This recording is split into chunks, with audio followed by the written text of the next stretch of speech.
Oi, pessoal, tudo bem? Meu nome é Rafael. Eu vou estar apresentando aqui para vocês meu projeto de iniciação científica para a 30ª Cicusp e para a 12ª Cifisc. Esse é um projeto que eu desenvolvi no edital PIBIC 2021-2022 do CNPq, sobre a orientação do professor Dr. Lucas Madeira. Tá? A gente deu o nome de um método de Monte Carlo variacional aplicado a núcleos leves.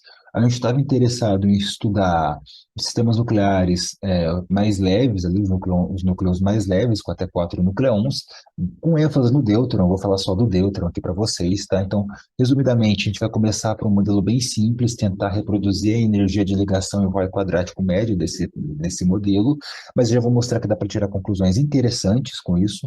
Depois a gente vai fazer uso de um potencial mais realístico, construir um estado sobre esse potencial que leva em conta grau de liberdade de spin e spin, e por fim a gente vai ter um estado que vai estar pronto para a gente colocar no método variacional de Monte Carlo, tá? Mas por que que a gente quer fazer isso? A gente tem interesse em usar métodos numéricos em problemas de interação nuclear porque os potenciais envolvidos são complicados. Você tem muitos corpos e você tem grau de liberdade de spin e isospin. Então é difícil de você resolver a equação de Schrödinger em sistemas assim. Então os métodos numéricos eles têm um papel predominante, tá? E o método de variação de Monte Carlo você consegue tirar os autovalores e distribuições espaciais de interesse com bastante precisão. Tendo isso em mente, o que que a gente vai fazer? A gente vai começar por um modelo bem simples, tentar reproduzir a energia de ligação e o raio quadrático médio desse sistema e ver o que que isso nos diz. Feito isso, a gente vai se mover para um potencial mais realista, que leva em conta os graus de liberdade de spin e isospin, a existência de orbitais ESD na função de onda do Deuteron, construir uma função de onda nesse problema.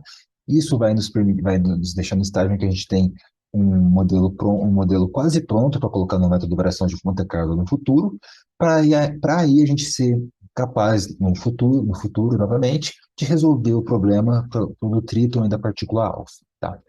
Então, como que a gente fez isso? A gente tem que resolver a equação de Schrödinger do nosso problema. Para resolver a equação de Schrödinger, nós precisamos do termo de potencial, que é a interação. Aqui reside o nosso modelo. Como a gente vai fazer o deuteron só, a gente pode ir para o referencial do centro de massa, um problema de dois corpos. Isso permite a gente tirar algumas soluções analíticas e a gente vai sempre tentar fazer o máximo de uso delas possível. A questão é que a gente tem que usar métodos numéricos relativamente cedo, tá? Mas os métodos numéricos que a gente tem que usar, eles são os básicos. Você tem que encontrar raízes de equações, você tem que fazer mínimos quadrados, integração de equações diferenciais, etc. Bem, a gente vai estudar o poço esférico do primeiro momento, porque a gente sabe resolver isso analiticamente. A gente vai resolver de duas formas, analiticamente e numericamente, mas a gente consegue uma solução analítica para comparar. Aqui eu expus a solução analítica, aqui não é a função psi, é a função u, que em coordenadas esféricas a gente geralmente resolve para ela, porque ela é bem comportada na origem, e aqui estão os números de onda. Bem, um ponto importante é que até esse momento na solução eu ainda não disse quem é o V0 e o R0, os parâmetros do poço, tá? Que definem o poço, a profundidade e o alcance. Porque esses dois parâmetros eu vou acertar para reproduzirem a energia e o raio quadrático médio do Deuteron no meu modelo. Então, até que eles são letras. Eu vou torná-los números de forma que eles reproduzam os parâmetros experimentais do sistema. O problema é que no primeiro momento você encontra várias famílias que fazem isso, não uma única família.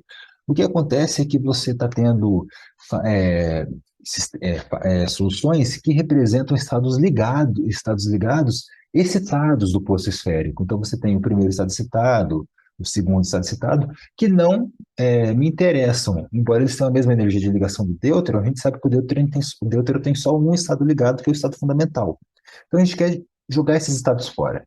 A gente pode fazer isso contando os nós. Um estado fundamental não tem nós no interior do poço, mas isso gasta muito tempo, tá? Você tem que resolver, principalmente numericamente, você tem que resolver a equação de Schrödinger e ver quantos nós tem lá dentro.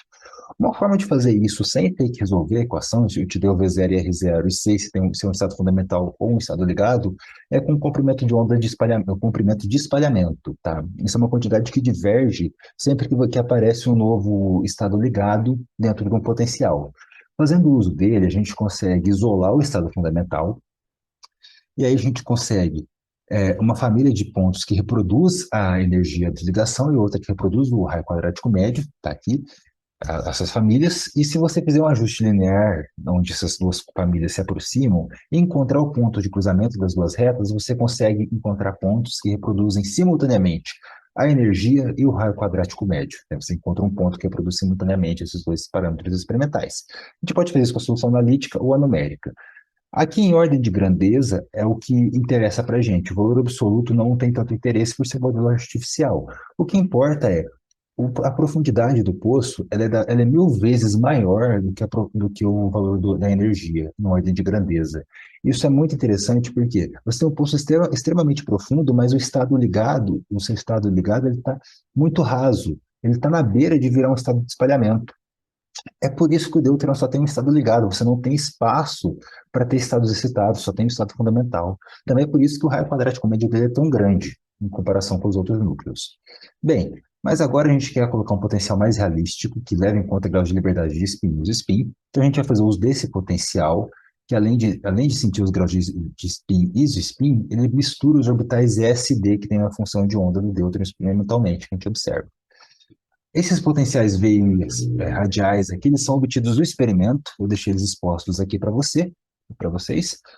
Mas o que que é o nosso problema agora? A gente tem que construir um estado que tenha o orbital S e o orbital D e que reproduz o momento de quadrupolo, ou seja, esses dois orbitais, esses caras se misturam. Além disso, você tem que levar em conta o fato de sabermos que o spin do Deuteron é um e o momento angular dele também é um. Então, tem um acoplamento entre o momento angular orbital e o de spin em cada um desses orbitais. E a gente tem que construir um estado dessa forma aqui. Aqui você vai ter três termos devido aos coeficientes de Clebsch-Gordon. E aí, quando a gente escreve a equação de Schrödinger para esse estado, devido a esses termos serem independentes, a gente tem que acabar escolhendo uma projeção, porque você vai ter uma degenerescência G igual a 3 do estado singleto, do estado tripleto, perfeito? Mas aí a gente consegue escrever a equação de Schrödinger para esse sistema, e a gente chega em um conjunto de duas equações diferenciais acopladas, porque, como eu disse, esses termos são independentes. O ponto aqui é, eles não são completamente dependentes. Você tem que eles estão fixados, tem uma relação fixa entre eles, devido à normalização do estado. Então, essas funções f0 e f2, elas têm uma relação entre elas que a gente chama de razão, elas têm uma razão fixa, perfeito? Sem falar a condição de contorno. A gente não resolve a equação para elas, a gente resolve para um f0 vezes r, então para um f', né? Um fzão, F0, que é f0 vezes r, que é zero na origem, que ela se anula na origem. Então, com essas duas condições de contorno, a gente consegue resolver a equação e encontrar a energia que esse modelo prevê para a gente. Aqui eu expus a solução do problema, tá? A solução que a gente encontrou para o problema, e mais do que, e a energia que a gente encontra é de menos 2,24 MeV, muito próxima da energia experimental.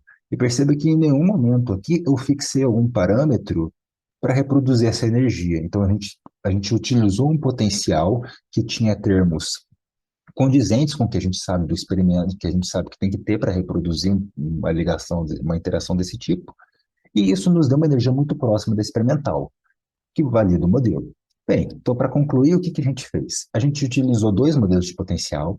O primeiro foi bem simples, mas a gente conseguiu mostrar com ele que o deuterium é um estado fracamente ligado, tá? Depois a gente fez uso de um modelo mais complexo, de um modelo mais realista, e a gente mostrou que ele consegue reproduzir muito bem o estado fundamental do deuteron, um modelo que tinha os orbitais S e D e considerava a mistura desses dois. Agora a gente está no ponto em que a gente tem esse estado, para esse modelo realístico, então, estamos tentando colocar, mudar um formalismo que você consegue utilizar essa função no método variacional de Monte Carlo, num formalismo que no futuro a gente vai poder estender para sistemas com mais de dois nucleons. Basicamente, o que a gente fez foi isso. Eu gostaria de deixar meu agradecimento aqui ao CNPq, que financiou esse projeto através do edital PIBIC 2021-2022. E aqui está o código do projeto no Atena. Obrigado a todos que assistiram.